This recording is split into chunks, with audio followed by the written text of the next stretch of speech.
tal? Bienvenidos a Mesa de Periodistas. Está con nosotros uno de los periodistas más destacados de México, referente, por supuesto, de todos los medios de comunicación, que impone agenda en el día a día. Y precisamente hoy que vamos a platicar de la evaluación del primer informe de la presidenta Claudia Sheinbaum, que se llevará a cabo este lunes 1 de septiembre. Le doy la bienvenida. Primitivo Olvera, periodista de Grupo Fórmula. Gracias por estar con nosotros. Bienvenido.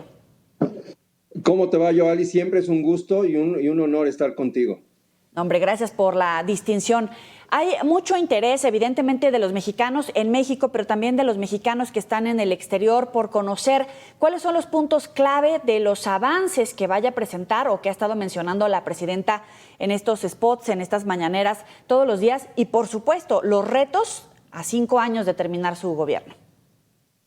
Bueno, yo creo que hay que analizar cómo llega la presidenta, Joeli. Ella, según las más recientes encuestas, publicadas una por Mitofsky, otra por Buendía Laredo para El Universal, llega con un nivel de aceptación muy alto. Estamos hablando del 70%. 7 de cada 10 mexicanos apoyan a la presidenta Claudia Sheinbaum. Es un porcentaje altísimo a prácticamente un año de gestión, y es un porcentaje que además está respaldado por varios puntos que me parecen muy importantes. El principal, que quizás no tiene que ver con lo que ha hecho propiamente la presidenta, pero que sin lugar a dudas marca un punto a favor del modelo de la Cuarta Transformación, es el reciente anuncio de los resultados en cuanto al combate a la pobreza. El hecho de sacar a 13 millones de mexicanos de esa situación con las políticas impulsadas desde el inicio de la administración de Andrés Manuel López Obrador, pues le da sustento a este movimiento que en este momento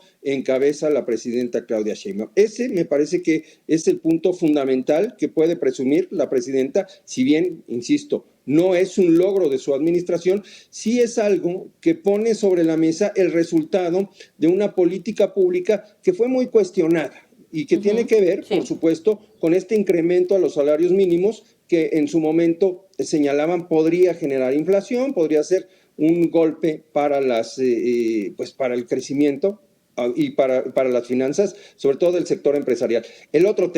El tema que contrasta en ese sentido es el del crecimiento. México está estancado y no avanza en la generación de crecimiento y de desarrollo. Ese es un hecho. Claro, y es ahí donde vienen estos grises, ¿no?, entre el blanco y el negro. Evidentemente, este porcentaje de aprobación, 70%, es altísimo. Y bien refieres el tema del incremento al salario mínimo, por supuesto, los programas sociales, las pensiones a adultos mayores, pero en la otra parte, el otro lado de la moneda, también es cierto que hay muchos que han evaluado realmente si es un logro el combate a la pobreza. ¿Por qué no podemos reducir, por ejemplo, las brechas de desigualdad, el rezago educativo y sobre todo el tema del acceso a la salud? El incremento a las personas que no tienen servicios de salud como grandes retos de esta administración, que evidentemente siempre ha tenido el eslogan de humanista, ¿no? A ver, ese tema de la salud es fundamental. Uno de los grandes problemas que generó Andrés Manuel López Obrador al llegar a la presidencia de la República fue el desmantelamiento de un sistema de salud que pues estaba creciendo, ¿no?, que estaba avanzando con el seguro popular, ¿no?, este mecanismo para tratar de llevar la salud y los beneficios de la salud pública a todos los mexicanos. Y eso iba avanzando. Andrés Manuel López Obrador desmanteló eso y luego desmanteló la relación con las empresas farmacéuticas. Y esta es la fecha, a 7 años del inicio de los gobiernos de la Cuarta Transformación, en donde no se puede resolver el desabasto de medicamentos. Estamos muy lejos de tener un sistema de salud. Y ese punto es fundamental. Qué bueno que lo tocas, Joeli, porque en cuanto al combate a la pobreza, sí, muchos mexicanos salieron de la pobreza, pero mucho del dinero que están ganando los mexicanos o que estamos ganando los mexicanos y que debería ser además sostenido, ¿no?, con un sistema de salud incluyente y además eficiente, simple y sencillamente se está yendo a otro lado. ¿Por qué? Porque a partir de la pandemia, a partir del desastre que encabezó Andrés Manuel López Obrador, muchos mexicanos nos estamos yendo al sector privado. para poder solventar esto que tendría que ser un derecho. El derecho a la educación, por supuesto, está todavía en veremos con esto que no inicia y que no termina de despegar con la nueva escuela mexicana, ¿no? Este nuevo modelo que de plano no se termina por aterrizar, que ha estado envuelto en muchos escándalos, como por ejemplo el de los libros de texto y esta denuncia, este amparo que terminó ganando Lorenzo Córdoba para sacar su nombre de sus libros porque lo ubicaban como una persona discriminadora, ¿no? Al lado de genocidas, por ejemplo. Y eso nos habla de la politización, de la ideología que de repente se puede imponer en este modelo. Claro, y es verdaderamente delicado, sobre todo por la profesión de la presidenta, por la formación académica, científica, que muchos apostábamos que iba a ser un parteaguas en la educación en México, porque llevamos décadas arrastrando el rezago educativo, la deserción escolar que se acentuó particularmente en la pandemia, pero ahora que los jóvenes están enfrentando una situación de inseguridad, de desplazamiento forzado, reclutamiento forzado por parte de las bandas delincuenciales que amenazan no solamente la infancia, sino la adolescencia de los jóvenes, que ya deja de pensar si realmente van a lograr terminar la primaria, secundaria, preparatoria. Están pensando en sobrevivir en esas circunstancias. Ese es el gran tema, ese es el tema que tocas, es fundamental y es uno de los grandes pendientes que tiene la presidenta de la República. Para los mexicanos, según estas encuestas, la seguridad es el tema fundamental, ¿no? La economía sí, pero sobre todo el asunto de la seguridad, que está muy relacionado con la falta de educación. Durante muchos años, y la presidenta lo ha señalado, se trata de atacar las causas. Y en ese atacar las causas de la violencia están intrínsecas, sí, las políticas públicas que para muchos son asistenciales, como el tema de las becas, de los recursos que son inyectados directamente a las poblaciones, pero sobre todo está el tema de la educación y la salida que debe tener el sistema educativo para otorgar empleos a todos estos jóvenes que no ven hacia dónde tener un futuro. Y bien lo dices, con el manejo de redes sociales, con la falta de propuestas de oferta de trabajo, los cárteles de la droga han optado y han creado un modelo verdaderamente perverso que consiste en colocar pues anuncios, ¿no? de ofertas de empleo que en realidad se tratan de una forma de reclutamiento forzado que terminan pues por generar una sangría terrible en todos los sentidos, ¿no? para la juventud nacional. Primitivo encabeza uno de los grupos de periodistas más importantes del país con presencia en todo el territorio nacional y al igual que Mega Noticias hemos logrado visualizar, por ejemplo, esos pueblos perdidos en Michoacán, en Jalisco, en Guanajuato, donde efectivamente a cierta hora nadie quiere salir por robo a transeúnte en transporte público, por estos levantones, por estos secuestros, por este reclutamiento forzado, para empezar, sí, de jóvenes, pero también de algunas jovencitas mujeres. No ha habido como tal un discurso, una aceptación por parte de la presidenta hablando de cuáles fueron las carencias de la política de abrazos, no balazos. No lo ha dicho textualmente del cambio de la estrategia, sin embargo, en los números y la operación del secretario de Seguridad Pública, de Omar García Harfuch, empezamos a ver esos contrastes. Se habla de 30,000 personas detenidas en estos 11 meses de la administración de la presidenta Claudia Sheinbaum. ¿Cómo evalúas este cambio en la estrategia que va un poquito más allá de lo que había hecho el expresidente López Obrador? Yo creo que va mucho más allá de lo que había hecho el expresidente López Obrador. Yo creo que hay que dividirlo en dos cosas. Uno, en la retórica, en esta narrativa del cual la presidenta Sheinbaum no se puede deslindar ni quiere deslindarse. No se puede aceptar que no funcionó la estrategia de abrazos y no balazos. Y luego está la realidad, en donde se ha planteado por parte del secretario de Seguridad como gran cabeza, ¿no? Como gran orquestador de una estrategia nacional, pues un cambio radical para combatir a las bandas del crimen organizado en todo el país. Ha habido hechos muy concretos, bien decías tú, 30,000 detenidos.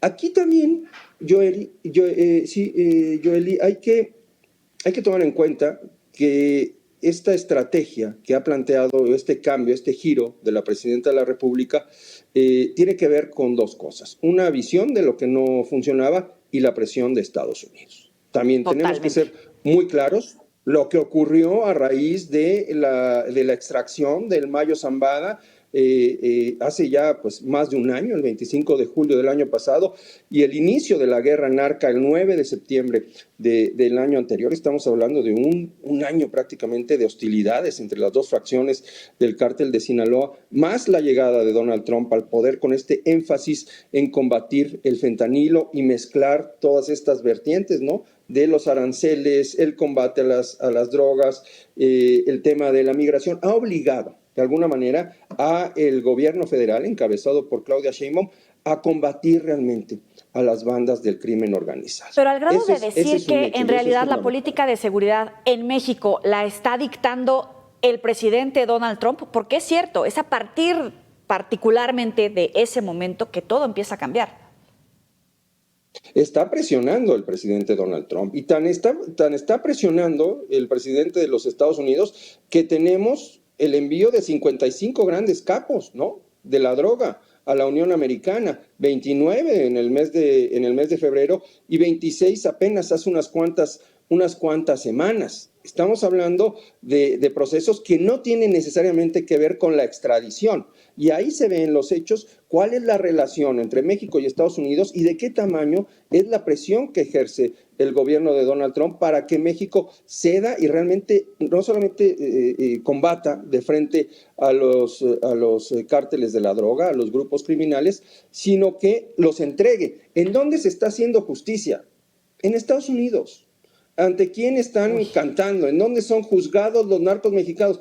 En Estados Unidos. La extracción, la comparecencia, la confesión de Ismael El Mayo Zambada que acabamos de ver hace unos cuantos días y que fue un hecho histórico y que por eso lo celebró todo el Gabinete de Seguridad de la Unión Americana con esta gran puesta en escena, hay que señalarlo porque además sí fue histórico, pues no fue un logro de México. Fue producto de una traición y fue producto de una operación que se generó en Estados Unidos. Lo mismo pasó con Genaro García Luna. A Genaro García Luna Sí. nunca se le juzgó en México, ¿no? Estados Unidos es el que está haciendo justicia y eso también tenemos que dejarlo muy claro. Vamos a hacer una pausa aquí en la mesa de periodistas. Ya volvemos. Salvador Frausto, director de investigaciones especiales de Milenio. Bienvenido, Salvador.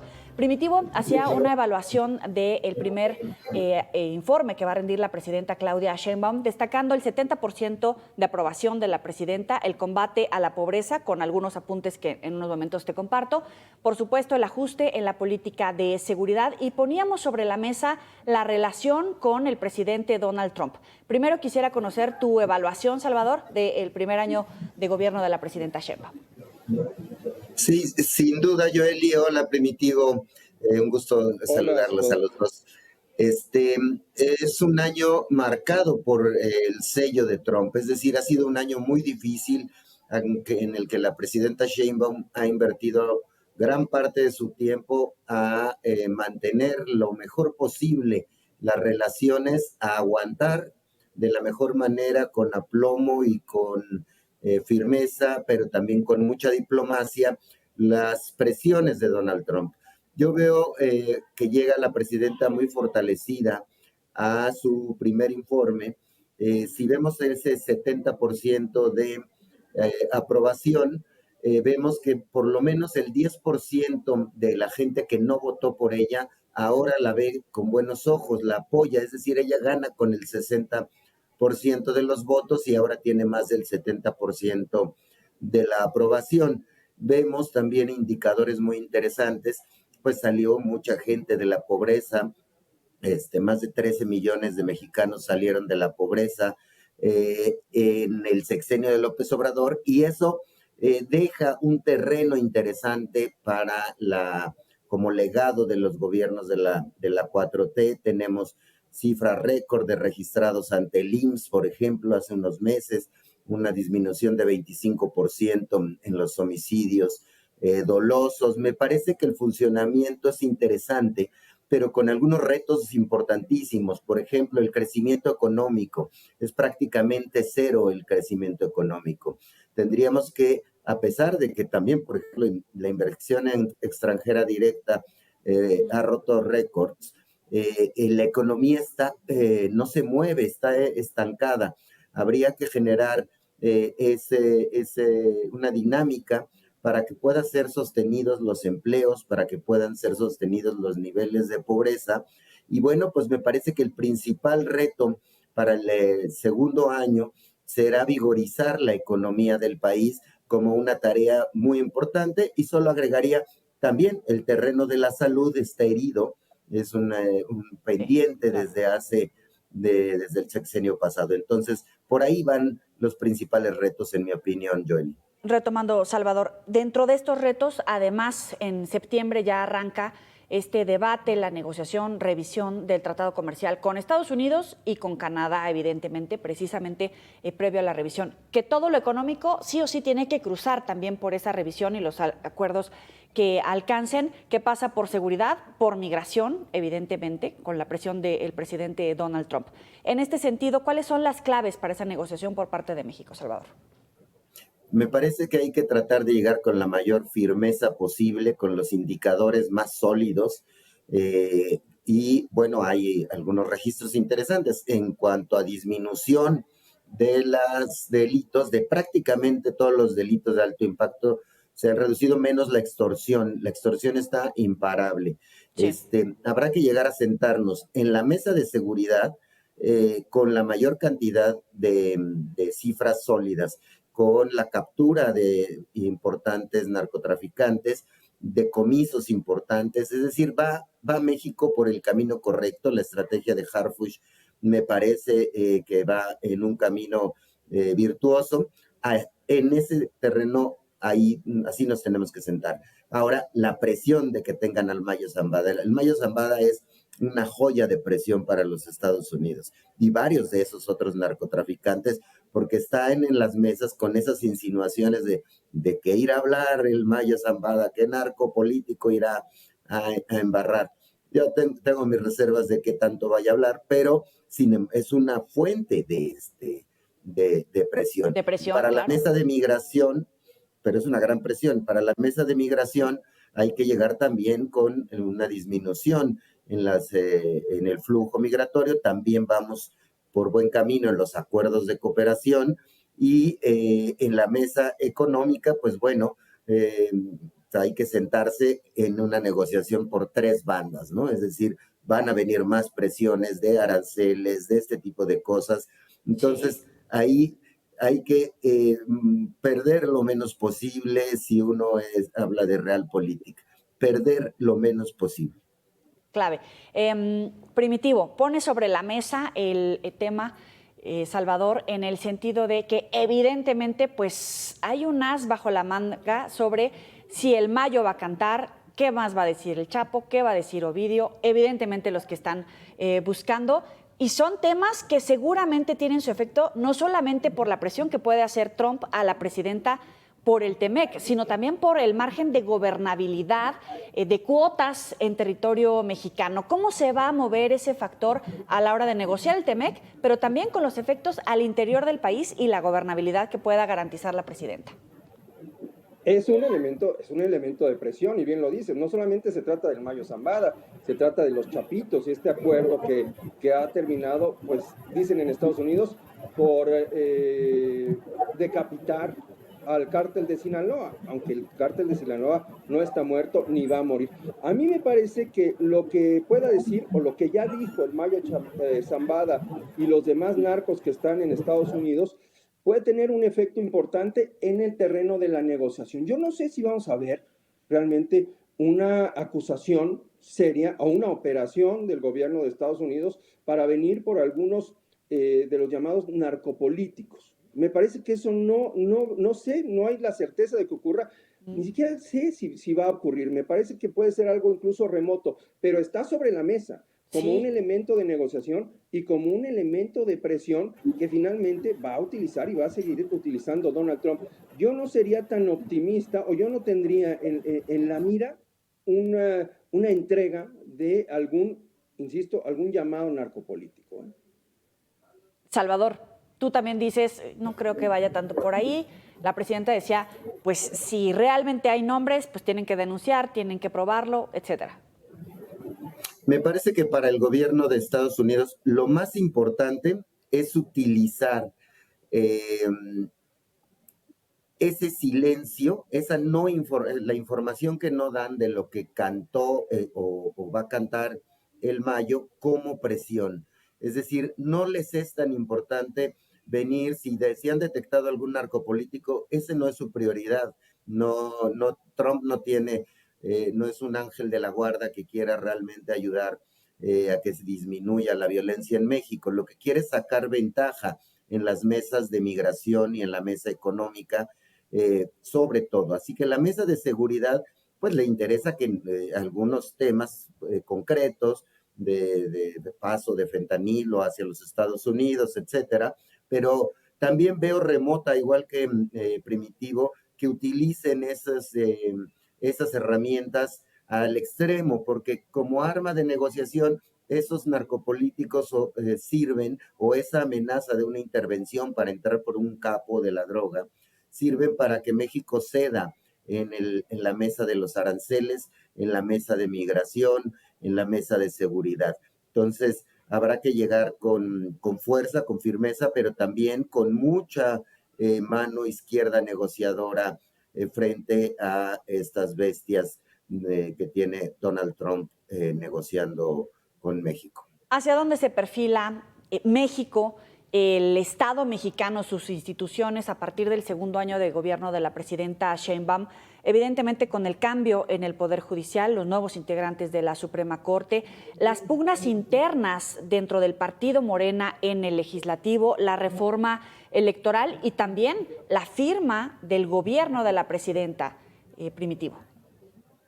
Bueno, bien lo señalas. Yo creo que se da en dos vertientes. Uno, esto que muchos críticos de la presidenta Sheinbaum y de la Cuarta Transformación han llamado la captura del Estado, con el ingreso de la nueva Suprema Corte de Justicia de la Nación, con la llegada del nuevo Poder Judicial a partir del próximo, justamente 1 de septiembre. Vamos a ver una conformación totalmente distinta en el Poder Judicial, y hay que decirlo, lo que todo el mundo espera es que sea afín al gobierno federal. Luego viene la reforma electoral, en donde pues parece que va en el mismo sentido. No hablemos de los órganos electorales, que también ya están muy alineados con la Cuarta Transformación, y el ejemplo claro fue esta forma de gestionar pues la elección judicial, una elección totalmente sucia, totalmente llena de irregularidades, en la que al final tanto el Tribunal Electoral como el Instituto Nacional Electoral pues no metieron las manos ni siquiera para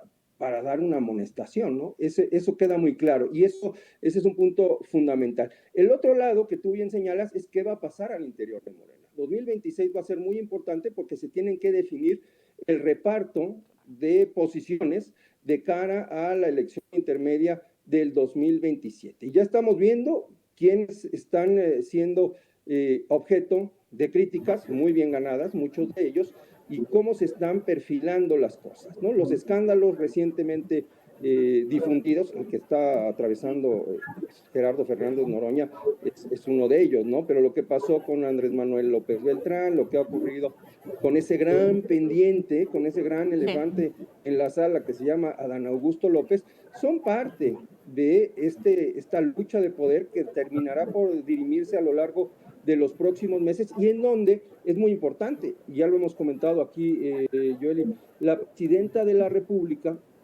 pues tiene que tomar el control del partido. Ella es en este momento la dirigente, ella ejerce el liderazgo de la 4T y tiene que gobernar con un partido totalmente alineado a sus políticas y a su forma de ver las cosas para encabezar este país. Salvador, tu comentario final. Sí, me parece que el sello de los primeros 2 años de gobierno de la presidenta Sheinbaum será el rediseño institucional, del entramado institucional. Hay un cambio y una transformación radical en, en el Poder Judicial en esta ocasión. Es decir, más que no capturar, más bien liberaron al Poder Judicial del poder cupular de las élites que lo tenían capturado. El poder judicial estaba capturado por el PAN, el PRI y las élites empresariales. Con la liberación del poder judicial por medio del voto ciudadano, sí, ahora tenemos un poder judicial que está organizado de otra manera, que va a responder a otros intereses distintos que el de las élites y de los empresarios. Y el siguiente cambio institucional será la reforma electoral que libere el control del sistema político mexicano, de las cúpulas partidistas, hacia una dinámica en la que permita la renovación de los liderazgos partidistas. Bien. Y sean sancionados, como bien dice Primitivo, figuras impresentables o de escándalos que ya son un lastre para Morena, como Adán Augusto, por ejemplo. Como ven, no nos ponemos de acuerdo, de eso va la mesa de periodistas para que usted tome su decisión. Salvador Frausto, Primitivo Olvera, gracias por estar en la mesa de periodistas. Nos vemos la próxima. Saludos. Gracias, Joely.